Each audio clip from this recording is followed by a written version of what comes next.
matahari bersinar, ku gendong tas merah di pundak.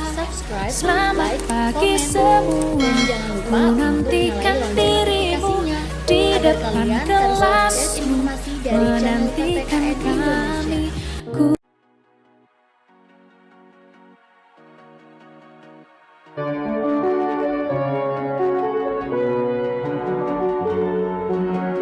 Menyikapi kemajuan iptek terhadap Negara Kesatuan Republik Indonesia. 1. Sikap tanggung jawab dalam penggunaan iptek, yaitu yang pertama, bijak dalam menggunakan media sosial yang membawa dampak positif. Contohnya, penyampaian informasi dengan baik dalam waktu yang cepat. Kedua, penggunaan media sosial yang tidak tepat dapat memecah belah suatu bangsa. Contohnya, penyebaran ujaran kebencian atau isu sara. Ketiga, dalam dunia pendidikan, perlu pertimbangan pemakaian teknologi dan komunikasi, khususnya anak yang masih di bawah umur, perlu pengawasan ketika melakukan pembelajaran online. Sikap selektif terhadap kemajuan iptek. Yang pertama, melaksanakan pendidikan yang berkualitas. Bekal pendidikan yang baik, peserta didik diharapkan dapat memilah-milah kemajuan iptek sesuai kebutuhan dan tidak melanggar norma yang berlaku. Kedua, meningkatkan kualitas diri dan kepribadian bangsa. Pemahaman yang benar membuat bangsa Indonesia mengetahui posisi di tengah perkembangan iptek. Yang ketiga, pemahaman agama. Itu penanaman nilai-nilai spiritual, mencegah masuknya dampak negatif kemajuan iptek. Selanjutnya, yang keempat, peran media massa dan tokoh masyarakat. Merupakan pembangun opini publik dan dapat menginstruksi masyarakat melalui tulisan, gambar, dan surat pembaca. Yang kelima, kebijakan pemerintah. Ketegasan pemerintah dalam menerapkan hukum secara jelas dan konsisten dapat memberi dampak baik dalam perkembangan iptek. Generasi muda masa depan berkualitas.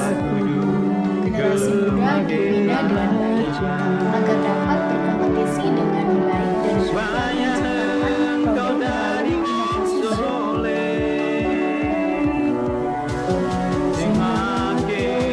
Sikap selektif terhadap kemajuan iptek di berbagai aspek. 1. Aspek politik. A. Mengembangkan demokratisasi dalam segala bidang. B.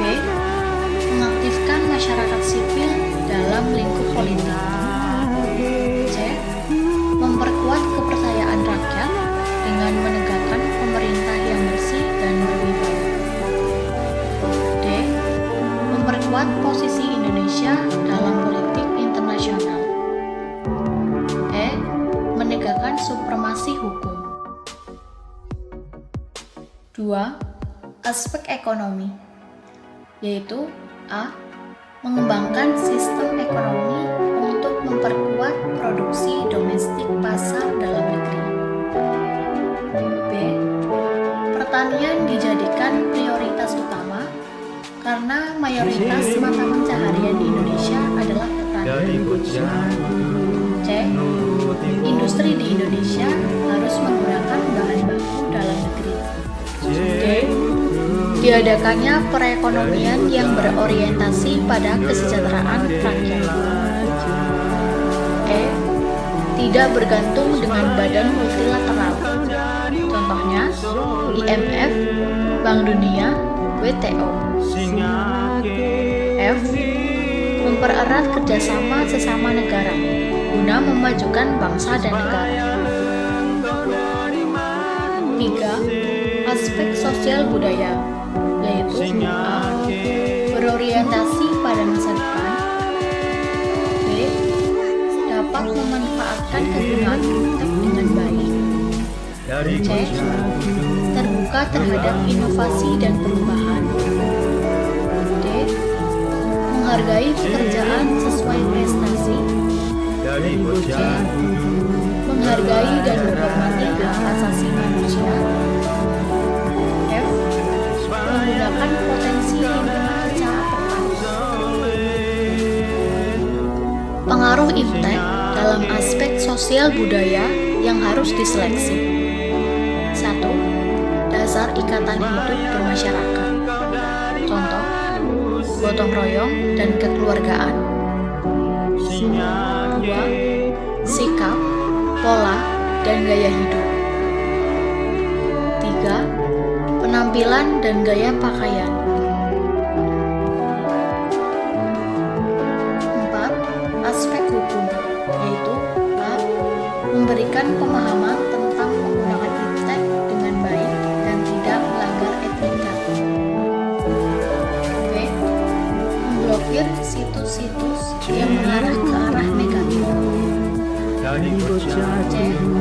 Tetap menjaga diri agar tidak terpengaruh oleh penawaran berbagai situs. D. Berinternetlah dengan sehat. 5. Aspek pertahanan dan keamanan, yaitu A. Meningkatkan kualitas nilai keimanan dan moralitas manusia. B. Meningkatkan semangat jiwa Pancasila. C. Melestarikan adat istiadat dan budaya daerah. D. Selalu menanamkan sikap bela negara. E. Mendorong dan mendukung negara maju, memberikan dana perbaikan lingkungan.